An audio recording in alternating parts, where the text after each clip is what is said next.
I'll be talking to you about drugs in America. Did you know taking a drug just once can mess up a person's life? The answer, obviously, is yes.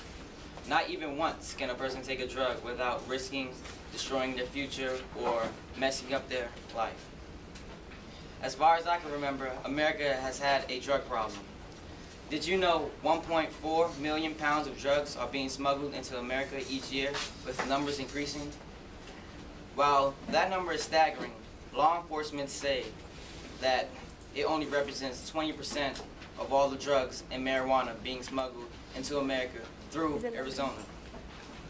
That means approximately 7 million pounds of drugs are being smuggled into the United States undetected through this state alone. Now, I'm not talking about Michigan or California. I'm talking about Arizona by itself. 7 million pounds undetected. One time at home, I was flipping through channels and stumbled upon a TV episode speaking about drug trafficking. They talked about an underground tunnel that was 2 to 3 football fields long. This tunnel led past America's border and into nearby cities and towns. With these drugs onto America's streets and into cities, young men and women around my age are being exposed to these drugs every day. And with the curious minds of teenagers and children, they try these drugs for the first time. And in their head, they brainwash themselves to believe just this once. Until that just this once becomes just this second time, until that person is totally hooked. And when that urge becomes stronger and stronger, he or she will begin staying out late, ignoring her parents, and skipping school. Just for a high that will last about 15 to 20 minutes, depending on how much the person takes. These situations are happening all over America, even as I speak.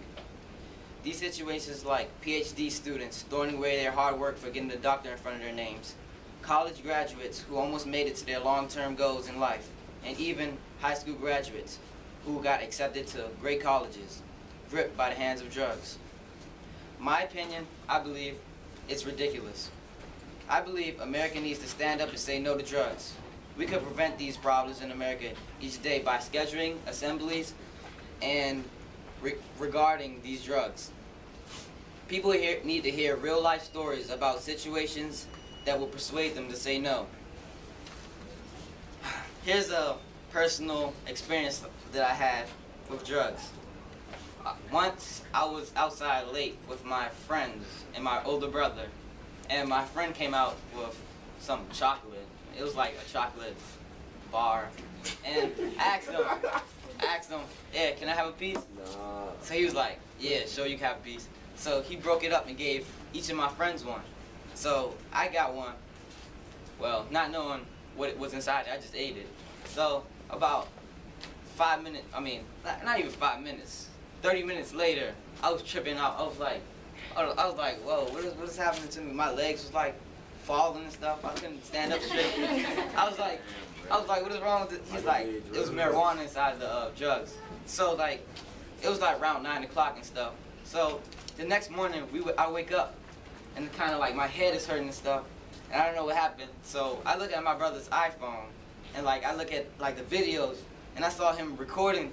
Like he was high too. Like he was out of control. Yeah, he was just the same as me, but he didn't know what he was doing. But he was recording, and all I see is him recording his eye, like going back and forth. Like this. I was like, this dude is like. I was like, what is wrong with my brother? And then he just like interviewed me. Like he was like, do you feel like weird? I was like, yeah. Why? Like you look like Play-Doh. I kept telling him you look like Play-Doh. He kept saying, nah, I don't look. I look like Play-Doh. What do you mean? I look like Play-Doh. And then like he recorded, it was another like flip of me dancing in the street and stuff.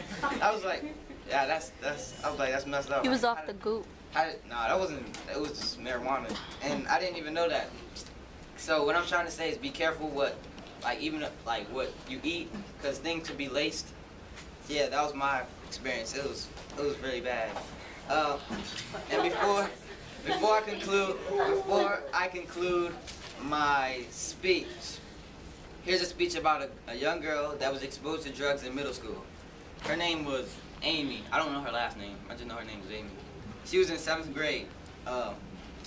Amy was an A+ student and was very active in extracurricular activities.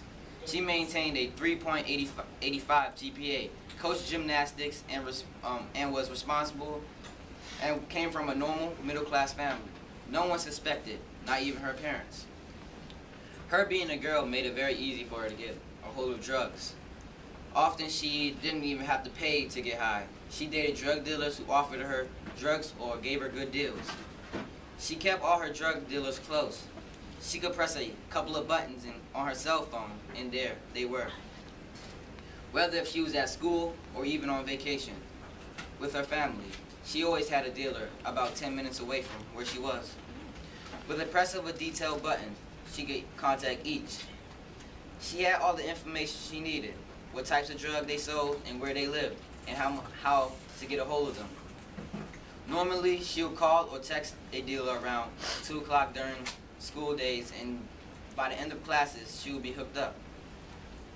The first time her parents took her cell phone away to punish her, Amy figured out she had to change all her drug dealers' names to something generic, like John or George.